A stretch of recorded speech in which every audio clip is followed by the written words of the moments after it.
लेकिन कोई भी बच्चा कितना भी पढ़े, जब तक वो परीक्षा दे करके नंबर नहीं, अंक नहीं उसको आ जाते हैं, तब तक उसको उसके योग्यता का कोई मायने नहीं होता कि अगर भारतीय जनता पार्टी को मिला तो मिला, नहीं तो चिराग पासवान उसके प्रबल दावेदारों में से सीएम कुर्सी के। जी, अब तेजस्वी यादव को यदि मात देना है तो सम्राट चौधरी नहीं उसके लिए खड़े हैं, चिराग पासवान, उसके लिए विजय चौधरी नहीं खड़े हैं, उसके लिए भारतीय जनता पार्टी के किसी नेता को पहले से स्थापित नहीं किया गया है।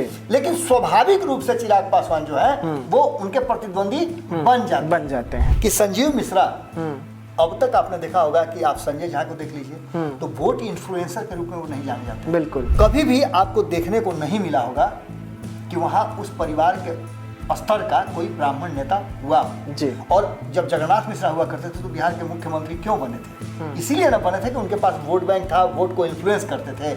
आज एक ब्राह्मण नेता के रूप में वहाँ आप दूर दूर तक खोजिए तो कोई आपको ब्राह्मण नेता नहीं मिलेगा। तो सबकी नजर कहाँ जाती है? संजय मिश्रा पर। नोरमा ग्रुप, जो सोचता है वो करता है, आपके अपने सपनों का आशियाना।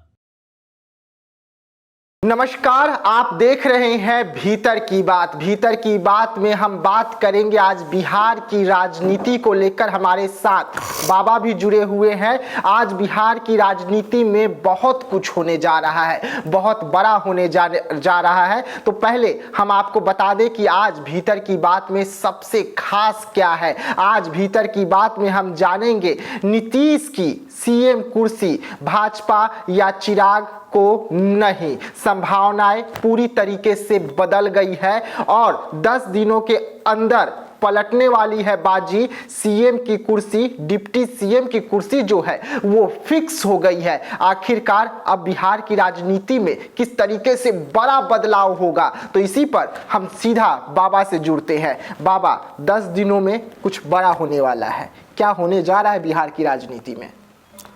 देखिए विकास, 10 दिनों में बड़ा होने वाला है ये तो भविष्य के गर्भ में है, लेकिन 10 दिनों में जो बदला है उसकी चर्चा अगर पहले हम लोग कर लें तो बहुत कुछ समझ में आ जाएगा कि आने वाले समय में बिहार की राजनीति किस करवट बैठेगी। जी, आपको मालूम होगा कि 23 तारीख को परिणाम आए थे 4 सीटों के। जी, एक सीट ऑलरेडी तिरहुत का जो होना है स्नातक क्षेत्र का विधान परिषद का, उसका भी चुनाव प्रचार थम गया है और कल उस पर भी वोटिंग होगा। जी, वो भी तय करेगा कि बिहार के लोगों का मूड क्या है, इंटेलेक्चुअल्स का मूड क्या है, क्योंकि ये स्नातकों का चुनाव है और स्नातक जब चुनते हैं तो निश्चित रूप से उनके दिमाग में बहुत सारी बातें होती हैं वर्तमान सरकार को लेकर के, भविष्य को लेकर के और जो परिस्थितियां हैं उसको लेकर के।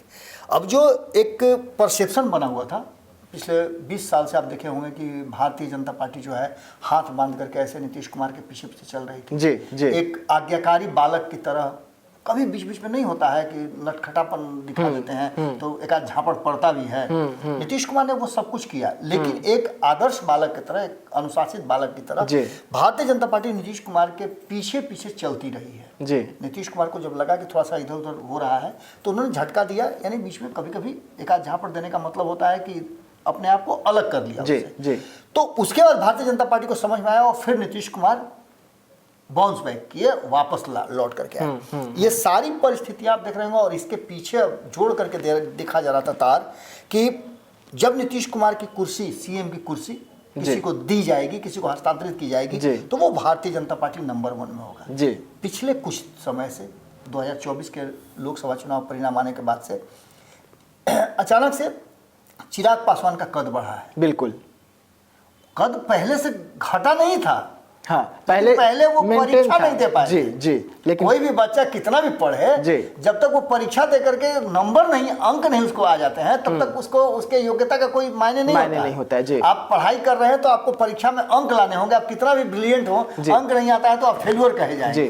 तो चिराग पासवान ने पिछले जो 3-4 सालों में दंश झेला, कठिन परिस्थितियों में पढ़े। पहले आप सुने होइएगा ना कि ऐसी स्ट्रीट लाइट के नीचे बच्चा पढ़ करके आईएएस बन गया। बहुत कठिन परिस्थिति थी, घर में खाना नहीं था, बाप माँ खेत बेच करके देते थे, साहूकार से पैसा लेते थे। ये सब कुछ करके कहीं ना कहीं चिराग पासवान उस जगह पर आए जहां उन्होंने अपने आप को प्रूव किया और जब अंक की बात आई तो उन्होंने 100% अंक ला करके दिखाया।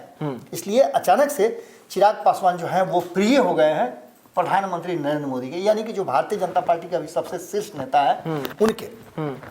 ऐसी स्थिति में ये बातें कही जा रही थी कि अगर भारतीय जनता पार्टी को मिला तो मिला, नहीं तो चिराग पासवान के प्रबल दावेदारों में से सीएम कुर्सी के। जी, नीतीश कुमार के विकल्प की जब भी तलाश होगी तो चिराग पासवान की तरफ आप देख लीजिए तो आपको अंदाजा लग जाएगा कि उसी शैली की राजनीति करने के लिए जाने जाते हैं। बेदाग छवि भी है, सब कुछ ठीक ठाक है, युवा है, एनर्जेटिक है, और अपने प्रतिद्वंदियों को किस तरह से मात दी जाती है राजनीतिक कौशल से वो जानते हैं। यानी कि अगर तेजस्वी यादव को सामने खड़ा कीजिए, नीतीश कुमार की कुर्सी का प्रबल दावेदार कौन? तेजस्वी यादव। अब तेजस्वी यादव को यदि मात देना है तो सम्राट चौधरी नहीं उसके लिए खड़े हैं, चिराग पासवान।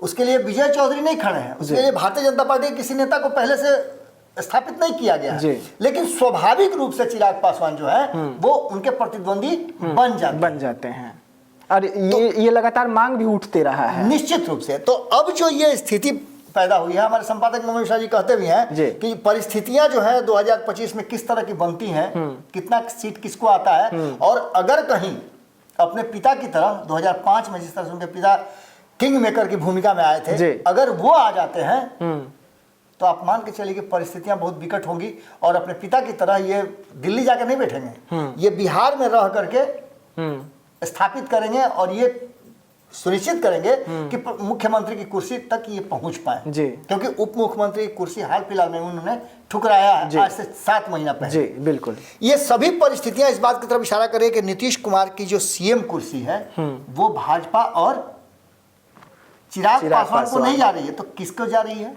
जी बिल्कुल। एक विकल्प और नजर आ रहा है और वो है तेजस्वी यादव। तो क्या ये कुर्सी तेजस्वी यादव को जाएगी?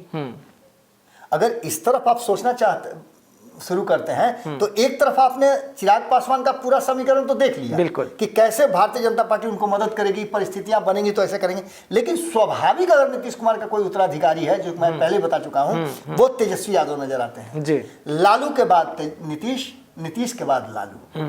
लालू को जब भी जरूरत पड़ी तो नीतीश को अपने पास बुला लिए और नीतीश को जब भी जरूरत महसूस हुई तब वो लालू के पास चले गए। तो इन दोनों के बीच में सत्ता का फेरबदल चलता रहा है। जी 15 साल वो, 20 साल ये, जी 35 साल से ये दोनों भाई इस रणनीति के तहत तो है ना। जी आपने देखा कि जैसे कमजोर हुए 2010 में लालू प्रसाद, जी 2015 में 3 साल के बाद, अपने 5 साल के बाद जो चुनाव हुआ उससे पहले 2013 में ही उनको बूस्टर डोज देना शुरू कर दिए थे नीतीश कुमार। बिल्कुल एनडीए छोड़ करके चले आए थे। जी इस सारी परिस्थिति को अगर एक तरफ आप देख लेते हैं, 2020 के चुनाव में भी आपने देखा होगा कि तेजस्वी यादव सत्ता के करीब पहुंचते पहुंचते रह गए थे जी। तो नीतीश कुमार ने फिर बूस्टर डोज दे दिया उनको 2022 में सत्ता में लाकर 17 महीने के लिए, लेकिन वहां से फिर एक बूस्टर डोज आया। और तेजस्वी के पास एक चीज तो कहने के लिए है कि उन्होंने नौकरी का काम किया, जो वादा किया वो सरकार में उनको भले ही आंशिक रूप से मौका मिला लेकिन दिए। अब ये सब चीज तो हम जोड़ रहे हैं, लेकिन जो छूट रहा है वो कहां से? अब ये बात तो निश्चित रूप से बाबा आंकड़ों की बात क्या है, आंकड़ा क्या मैं आंकड़ों की बात कर रहा हूं। इन आंकड़ों पर मैं अभी आता हूं। इससे पहले मैं आपको बता दूं कि 2020 में क्या हुआ था, थोड़ा सा के लिए चूक गए थे। जी बिल्कुल। तब जरूरी ये था कि नीतीश कुमार की कुर्सी का उत्तराधिकारी जी राइवल कोई एनडीए में नहीं था जी, क्योंकि चिराग पासवान जो उनके कुर्सी के नजदीक पहुंच सकते थे उनको तो बाहर कर दिया गया था। जी।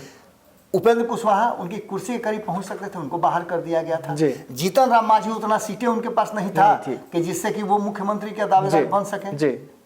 इसके बाद वीआईपी मुकेश सहनी को भी उतनी सीटें नहीं दी गई थी, नई पार्टी थी उनकी, इसलिए उनसे भी अपेक्षा नहीं थी कि वो मुख्यमंत्री की कुर्सी तक पहुंचे।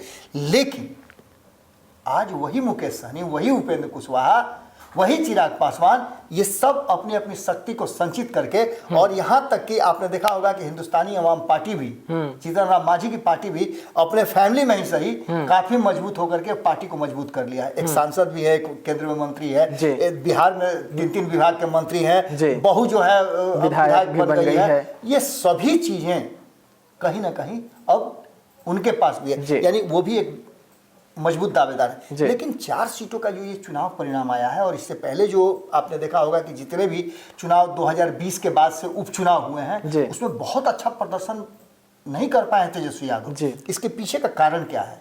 तो ये आंकड़े जो आप दिखा रहे थे, इन आंकड़ों में जो हमारे पास आंकड़ा है ये मिथिलांचल, सीमांचल और कोसी का आंकड़ा है। इस आंकड़े को हम थोड़ा देर के लिए रख करके हम 4 सीटों पे आ जाते हैं कि आप बात करें बेलागंज की, जो अपनी विनिंग सीट 8 चुनाव से जीतते आ रहे थे, वो सीट हार गए तेजस्वी यादव। और वो भी किस परिस्थिति में हारे हैं, मैं सवेरे ही चर्चा कर रहा था आपके साथ नाले पेदाला में कि उस सीट पर MY समीकरण इतना मजबूत होने के साथ जो जीत का गारंटी हुआ करता था वो ध्वस्त हुआ, खत्म हो गया पूरी तरीके से। तभी आप हार गए, और हारे भी तो छोटा मोटा आंकड़ा नहीं था, आंकड़ा 25,000 से ऊपर का था हार जीत के अंतर का। तो दैट मीन्स कि आपका जो वोट बैंक है वो टूटा है। तो जब MY टूटा तो आपको कहीं ना कहीं से उसको प्लस करना पड़ेगा। इसी आंकड़े में वो है, उस पर हम आते हैं। मतलब इस आंकड़े में पूरा राज छुपा हुआ है। राज छुपा हुआ है। इसके बाद रामगढ़ चले जाइए, यहाँ भी जो आंकड़े हैं, मैं सवेरे ही बता रहा था आपको कि किस तरह से वहां भी मुसलमान जो हैं वो वोटों को इन्फ्लुएंस करते हैं, और इन्फ्लुएंस करने के बाद अब तक जो वहां एक गढ़ कहा जाता था जगता परिवार का, वो भी टूटा है। इसका मतलब है कि यहाँ भी आपके टूटे हैं। इमामगंज में मुसलमान टूटे हैं। इमामगंज में भी आप भले ही आप ये कह लीजिए कि माझी है, पासवान है, तो फलान है, ठिकाना है, ये कह लीजिए, लेकिन आप तो MY की पार्टी हैं। अगर माझी का 2% भी वोट आपके पास आता है तो आपके पास 32% वोट न है। और इमामगंज में भी यादव और मुसलमानों की संख्या बहुत अच्छी है जी। जो जीत हार का आंकड़ा तय करती है। इससे पहले कई बार वहां से जीतन राम माझी के अलावा और भी कई लोग जीत चुके हैं।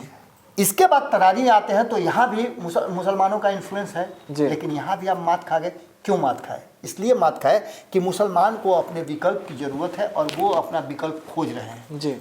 सवेरे भी मैं बता रहा था कि कहीं ना कहीं प्रशांत किशोर, RCP सिंह, उपेंद्र कुशवाहा, जीतन राम माझी या नीतीश कुमार की टीम जो है वो ये समझाने में सफल हो पा रही है, चिराग पासवान ये समझाने में सफल हो रहे हैं कि भैया आप इनके साथ इतने दिनों से हैं, 35 वर्षों से हैं, आपको क्या मिला। बिल्कुल। नीतीश कुमार एक अलग चार्ट निकाल करके बैठे हुए हैं कि हमने देखिए इन 20 सालों में आपको क्या क्या दिया है, आप कहाँ इधर उधर भटक रहे हैं, आइए ना मेरे पास।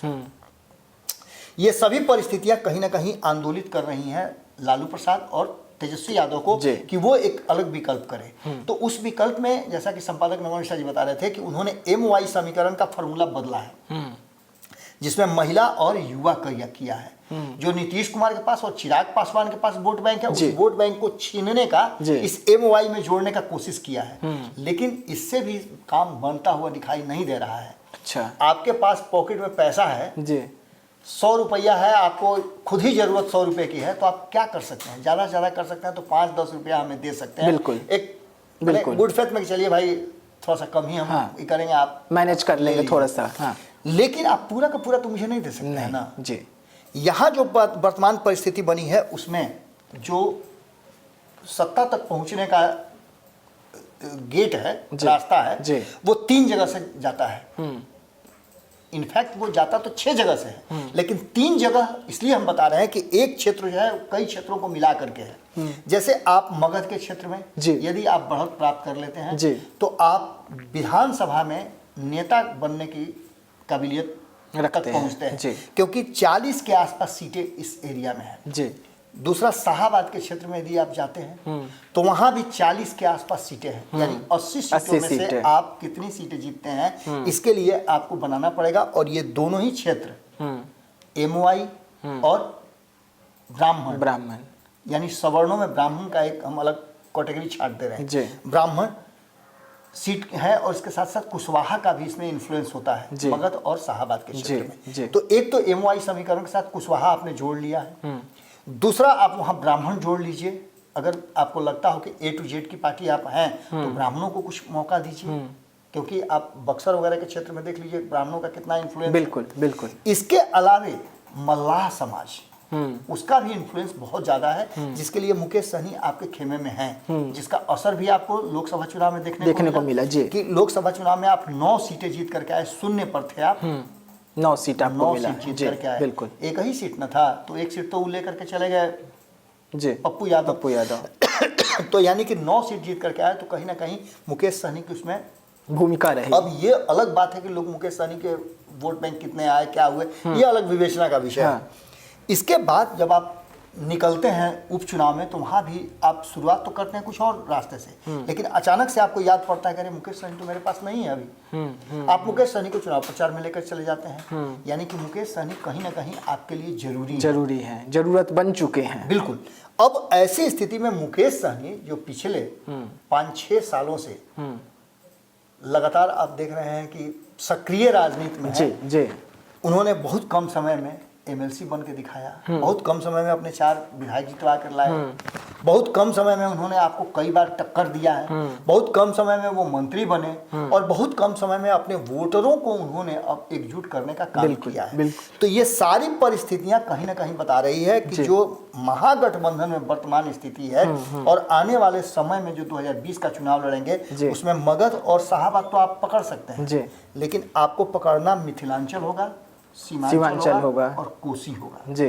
ये तीनों को मिला करके अगर आंकड़ों की दृष्टि से आप देखें तो यहाँ MY समीकरण जो है उसके अच्छे खासे वोटर हैं। जैसे आप मान के चलिए कि इस पूरे क्षेत्र में आपको 30% के आसपास, अगर ओवरऑल में अगर आप छांट करके निकालें 100 वोटरों को तो उसमें से 30 वोटर मुसलमान समाज के हैं। इसके अलावे आप यादवों की बात करें तो 25 से 30% मुसलमान और 15 से 20% के आसपास वोटर जो हैं वो यादव समाज से आते हैं। यानी 2 समीकरण तो आपके पास है, इसमें 50% भी आता है तो आप एक जगह पर जाकर के स्टैंड करते हैं। अब यहाँ से आपको बूस्टर डोज चाहिए, तो बूस्टर डोज देने के लिए यहाँ ब्राह्मणों की संख्या इस क्षेत्र में लगभग 18% के आसपास है, बहुत ज़्यादा है जी। अब ब्राह्मण बहुल क्षेत्र इसको कहा जाता है, चाहे आप दरभंगा का क्षेत्र, मिथिलांचल का क्षेत्र मान लें या कोसी का क्षेत्र मान लें या फिर सुपौल और बाकी जगहों को आप घुमा फिरा करके देखें तो यहाँ ब्राह्मण अच्छा खासा इन्फ्लुएंस करते हैं। और यही वो आंकड़ा था जिसको लेकर के हम आपके सामने आए थे जी। हमारे पास जो आंकड़ा है उसमें मुसलमानों की आबादी जो है वो यहाँ 24% के आसपास दिखा रहा है जी। अगर पार्टिकुलर विधानसभा वाइज भी आप देखें तो उसमें भी आपको 20 से 24% तक मुसलमान नजर आएंगे। यानी जो अपने 18% उनकी जनसंख्या है उसके हिसाब से वोटर के रूप में परिणत जब होते हैं ये तो ये 20% के आसपास हो जाते हैं। और खास करके इस मिथिलांचल, सीमांचल और कोसी के क्षेत्र में, जैसे आपको हमने बताया कि इन क्षेत्रों में कुशवाहा को आप अपने पास ले आइए, ब्राह्मण को अपने पास ले आइए, भूमिहार को अपने पास ले आइए तो आपका वोट बैंक बनता है। वैसे ही यहाँ पर आपको मुसलमान भी अच्छा खासा इन्फ्लुएंस करते हैं। AIMIM को आपने देखा 5 मुसलमान जीत करके आए जी।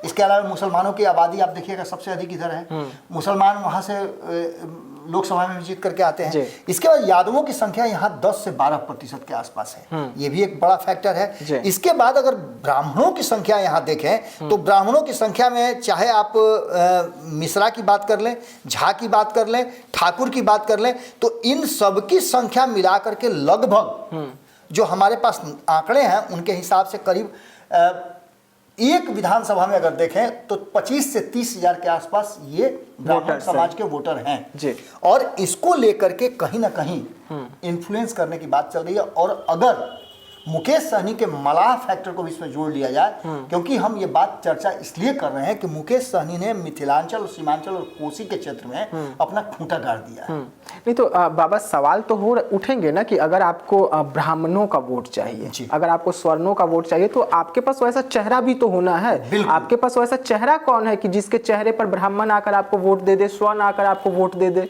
बिल्कुल, आपने बहुत ही बारीक बात कहा है। एक चेहरा आपको यादों में नजर आ रहा होगा जी कि जब भी विधानसभा चुनाव करते हैं और आप कोसी के क्षेत्र में, सीमांचल के क्षेत्र में जाते हैं तो 3 चेहरे आपको नजर आते हैं जी। पहले शरद यादव हुआ करते थे जी, उसके बाद आप वहाँ विजेंद्र यादव देख लीजिए जदयू में जो है जी।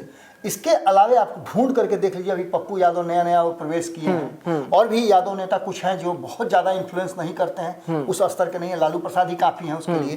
तो यादवों में तो आपकी पैठ हो गई है, लेकिन इसके बाद क्या? तो इसके बाद ब्राह्मणों के चेहरे की जब बात आप करते हैं तो वहां संजीव मिश्रा का चेहरा, हम बार बार संजीव मिश्रा का इसलिए चर्चा कर रहे हैं कि संजीव मिश्रा, अब तक आपने देखा होगा कि आप संजय झा को देख लीजिए तो वोट इन्फ्लुएंसर के रूप में वो नहीं जाने जाते। बिल्कुल। जगन्नाथ मिश्रा के बाद वहां उस क्षेत्र में कोई भी आपको ऐसा नजर नहीं आया होगा जो जगन्नाथ मिश्रा की बात कर लीजिए या उनके परिवार के और सदस्यों की बात कर लीजिए, कभी भी आपको देखने को नहीं मिला होगा कि वहाँ उस परिवार के स्तर का कोई ब्राह्मण नेता हुआ जी। और जब जगन्नाथ मिश्रा हुआ करते थे तो बिहार के मुख्यमंत्री क्यों बने थे? इसीलिए ना बने थे कि उनके पास वोट बैंक था, वोट को इन्फ्लुएंस करते थे। आज एक ब्राह्मण नेता के रूप में वहां आप दूर दूर तक खोजिए तो कोई आपको ब्राह्मण नेता नहीं मिलेगा।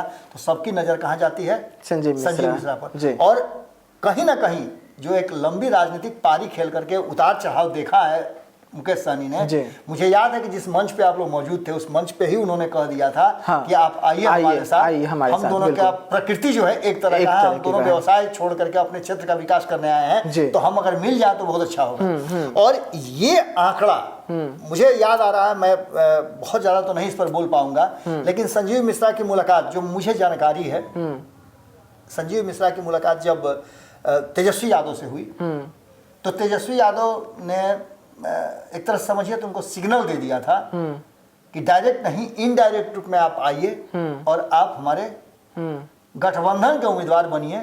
और इससे फायदा क्या होगा कि आपको सबसे बड़ी बात जो मैं बताने जा रहा हूं वो काफी चौंकाने वाला है जी।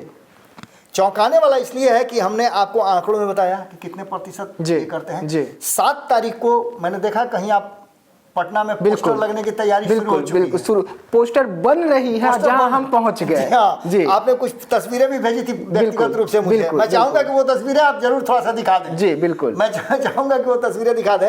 मैंने पूरी तैयारी और मजबूत तैयारी हो रही है। और संजीव मिश्रा, मुझे तो उसी दिन से मैं चर्चा कर रहा हूँ लगातार संपादक मिश्रा जी से कि आखिर जो मुकेश सहनी ने संजीव मिश्रा के साथ मंच पर बातें साझा की, उन्होंने एक बहुत गंभीरता के साथ ये बात कही कि यदि आप हमारे साथ आ जाते हैं तो हम लोग बिहार में एक नया बदलाव और खास करके कोसी सीमांचल और मिथिलांचल के क्षेत्र में एक हब के रूप में जो आप स्थापित कर रहे हैं उसको और बल मिलेगा। बिल्कुल, यानी कि मुकेश सहनी बार बार ये बात कहते हैं कि वो जब अधिकार उनके हाथ में आएगा तो वो एक बड़ा बिहार में बदलाव करेंगे, बिहार में पलायन रोकेंगे, रोजगार सृजन करेंगे। ये सारी चीजें पहले से करते आ रहे हैं संजीव मिश्रा। यानी कि संजीव मिश्रा सरीखे लोग जो हैं एक ब्राह्मण नेता के रूप में जो आप तलाश कर रहे थे जगन्नाथ मिश्रा के बाद, वैसे एक नेता आपको प्राप्त हो चुके हैं और बाबा जमीन पर रहते हैं। जी बिल्कुल, अगर हम बात करें सीमांचल साइड की, कोसी साइड की, तो वहाँ पे संजीव मिश्रा काम भी तो बहुत अच्छा कर रहे हैं। पूर्णिया को ही देख लीजिए, वो तो किसी परिचय के मुहताज है ही नहीं। उन्हें वहाँ का अंबानी भी कहा जाता है। बिल्कुल बिल्कुल, तो ये सभी चीजें हैं। और सबसे बड़ी बात यह है कि वो इतने डाउन टू अर्थ हैं कि आप उनको, मैंने 2 महीने उनको देखा है जो वो कार्यक्रम करा रहे थे, वहाँ के प्रतिभा को निखारने का काम कर रहे थे। माने इतने सहज है ना कि जब उनसे आप बात कीजिएगा तो आपको लगेगा कि वो आपके अपने हैं जी। इस तरह के इन्फ्लुएंसर बहुत कम लोग हुआ करते हैं। या जब मैं भी उनसे पहली बार मिला तो जिस तरीके से वो मेरे को गले लगाए, मेरे कंधे पे हाथ रखे, उससे ये नहीं लगा मेरे को कि नहीं पहली बार मैं इनसे मिल रहा हूँ, इतने बड़े ये है, बिजनेसमैन है। लेकिन इस तरीके से मुलाकात हुआ कि मुझे लगा नहीं, बहुत बार मिल चुके हैं, घर का हिस्सा है, उस तरीके से लगा। मैं सिंपल सी बात है विकास की, मुझे तो कई बार मिलने का मौका मिला है। मैं मुकेश सहनी से भी मिला हूँ, तेजस्वी यादव से बहुत कम, बहुत ज्यादा नहीं, लेकिन थोड़ा बहुत तेजस्वी यादव से मिला हूं। उनका भी बॉडी लैंग्वेज पढ़ने का मौका मुझे मिला है। संजीव मिश्रा से मेरी कई मुलाकातें हुई हैं। और कुछ नहीं, मैं संजीव मिश्रा को इसलिए जानता हूं कि संजीव मिश्रा को पैसे की जरूरत नहीं है। वो राजनीति में इसलिए नहीं आ रहे हैं कि उनको पैसा कमाना है और उनको बड़ा अपना पोर्टफोलियो दिखाना है। आज संजीव मिश्रा देश नहीं दुनिया में बड़े नाम से जाने जाते हैं जी। इसमें कोई दो, पैनोरमा ग्रुप को कौन नहीं जानता? बिल्कुल, बिल्कुल। और पैनोरमा ग्रुप को जो जानता है वो अगर संजीव मिश्रा को नहीं जाने तो इसका मतलब वो समझिए कि झूठ बोल रहा है जी। तो सीधी सी बात है कि उन्होंने सीमांचल, मिथिलांचल और कोसी के साथ साथ जो पड़ोसी देश है वहां भी अपने आप को बहुत बढ़िया ढंग से स्थापित किया। हाँ, क्योंकि हमने देखा कि वहां पे नेपाल से बच्चे खेलने के लिए आए हुए थे। आजू बाजू के जो और क्षेत्र हैं वहां से पहुंचे, सीमा क्षेत्र है और वहां भी चूंकि भारतवंशी, बिहारवंशी बहुत ज्यादा संख्या में है, तो वहां के लोग भी आकर के काम करते हैं, काम धंधा करते हैं। और बिहार नेपाल का जो रिश्ता है आप जानते हैं कैसा रिश्ता है। अब ऐसी स्थिति में आप समझ सकते हैं कि सीधी सी बात है कि एकमात्र संजीव मिश्रा को साध करके, और संजीव मिश्रा अकेले नहीं है, मैंने छातापुर में देखा है जहां से वो चुनाव लड़ने की बात कर रहे थे या उनको कहा जा रहा था कि यहां से आप चुनाव लड़िए, वहां का एक समीकरण इतना बेहतरीन बना हुआ है कि वहां पिछली बार जो चुनाव में 73,000 वोट लेकर के आए थे वो नोनिया बिन मलाह समाज से ही है। तो इसका मतलब सीधे तौर पे है कि अगर नोनिया बिन मलाह को 73,000 वोट मिलता है और 20,000 वोट से वो हार जीत होती है, वहां नीरज बबलू हारते हैं जिन पर एंटी इनकम्बेंसी भी 3-4 बार चुनाव जीत करके आए हैं तो उन पर लगा हुआ है। ऐसी स्थिति में वहां अगर ब्राह्मण समाज से आ जाए और वहाँ का जातीय समीकरण भी बड़ा सुदृढ़ है कि वहाँ के जातीय समीकरण में मैंने देखा है कि वहाँ मुसलमानों की संख्या, यदि महागठबंधन की तरफ से संजीव मिश्रा खड़ा हो जाते हैं तो 24%, जैसा कि मैंने बताया कि वहाँ का स्थिति है, 10% यादव वहाँ हैं। इसके अलावे वहाँ पर जो ब्राह्मणों की संख्या है वो भी मैंने बताया कि करीब 25,000 के आसपास है। ये सब मिलाकर के लगभग 1,40,000 45,000 के आसपास हो जाता है। यानी कि ये अभी मैं मल्लाहों को नहीं जोड़ रहा हूँ, यानी मल्लाहों को जोड़ करके वहां करीब 1.25 लाख के आसपास हो जाता है। और 1.25 लाख में अगर 50% भी वोट होता है तो निश्चित रूप से जीत के उस आंकड़े तक पहुंचता है। और ये सभी चीजें बहुत कैलकुलेट करके कहीं ना कहीं तेजस्वी यादव और मुकेश सहनी की ये मिलीजुली रणनीति का हिस्सा है, जिसमें संजीव मिश्रा को आगे बढ़ाया गया है। और संजीव मिश्रा को आगे बढ़ा करके कहीं ना कहीं उनके साथ जो पूरा का पूरा जो एक कुनबा है, ये अलग अलग जो बिजनेसमैन हैं, अलग अलग राजनीतिक और सामाजिक लोग हैं। मैंने यहाँ तक देखा है कि वो गरीब अगर कोई है जिसको दवा की जरूरत है तो अपने हॉस्पिटल में ले जाते हैं, गरीब बच्चों को अपने स्कूल में फ्री में पढ़ाते हैं। ये सारी चीजें, और उसके साथ साथ समाज के किसी भी व्यक्ति के यहाँ छोटा से छोटा फंक्शन भी हो तो संजीव मिश्रा पटना से जाना पड़े लेकिन वो मिस नहीं करते हैं। तो इसका मतलब है कि ग्राउंड टू अर्थ भी है और एक जज्बा है उनको अपने छातापुर, अपने गाँव, अपने घर के लोगों के, अपने गाँव वालों को एक बेहतर जीवन देने का।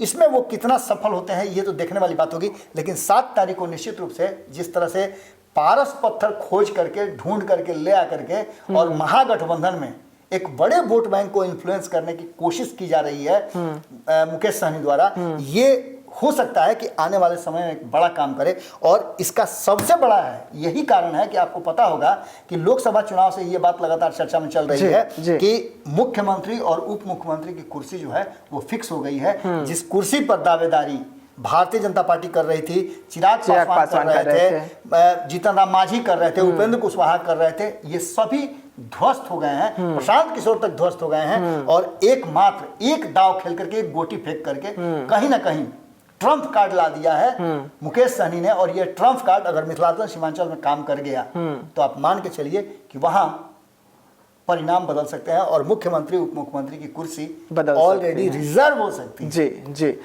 देखिए, भीतर की बात में हम आपको बता रहे थे कि ये 10 दिनों के अंदर किस तरीके से परिस्थिति बदलेगी, क्योंकि मुकेश सहनी सन ऑफ मल्ला बड़ा चाल चल दिए हैं। अंदर खाने उन्होंने ऐसी गोटी सेट की कि अब एनडीए को परेशान होने की समय आ गई है। और अब तो जिस तरीके से संजीव मिश्रा जो है वो पार्टी का दामन थामने वाले हैं, जो पोस्टर बैनर आप देखे भी होंगे इसी खबर में, तो आपको हम बता दें कि उसके बाद नाक जो है नकेल कसने के लिए पूरी तरीके से तैयार हुए हैं अब संजीव मिश्रा और मुकेश सहनी और तेजस्वी यादव। और सीएम और डिप्टी सीएम की जो कुर्सी है वो फिक्स हो चुकी है। तो ऐसे तमाम खबरों के लिए आप रहिएगा हमारे साथ, दीजिएगा इजाजत, धन्यवाद। होम्स पैनोरामा को हमने बनाया है। ई होम्स मेरा एक सपना था जिसपे मैं पिछले 4 साल से काम कर रहा था।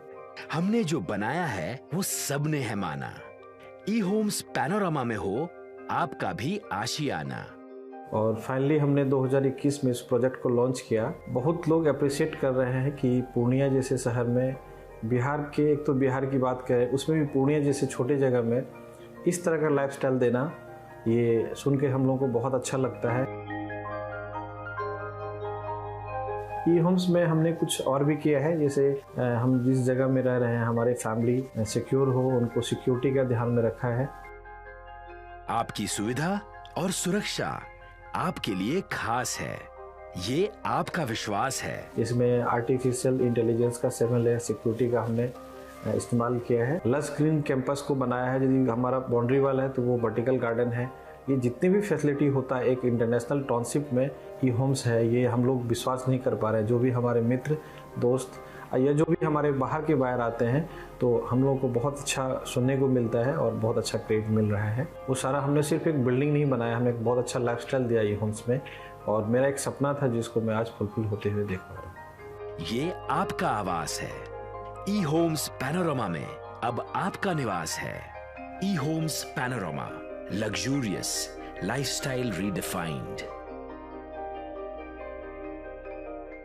पनोरमा ग्रुप, जो सोचता है वो करता है। अगर ये वीडियो पसंद आई और वह बिहार के राजनीति और बिहारियत से सरोकार रखेनी तो सब्सक्राइब बटन दबा के चैनल के सब्सक्राइब कर ली। ओजे एगो घंटी बा, ओकरा बटन दबा देला से कुल सटीक और मारक खबर रुआ मुफ्त में मिल जाई। अगर रुआ पत्रकारिता के हमनी के नया प्रयोग में सहयोग कर चाहतानी तो ज्वाइन बटन दबा दी। पेटीएम नंबर नोट कर ली 93868167